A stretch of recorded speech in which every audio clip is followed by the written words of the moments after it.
Welcome to the Genius Factory. Enjoy the video.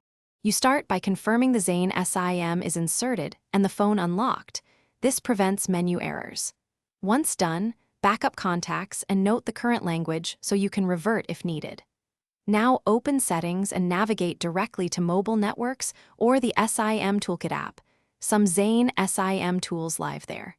You're doing this to reach the carrier's language menu quickly. Make sure roaming or data is off to avoid triggering network prompts that hide SIM options. You now access the Zain SIM language menu via SIM Toolkit or the official Zain app. This is where carrier settings live. Once inside, tap Language or Preferences and read each prompt before choosing. The menu may show Arabic, English, or other options. If the toolkit isn't present, use the Zain UST code from your carrier information to open SIM menus. Make sure to follow prompts in sequence and press Confirm when you pick the desired language to apply changes. Finish by confirming the new language selection and then restart your phone so the SIM profile fully updates. This step forces the system to reload carrier strings.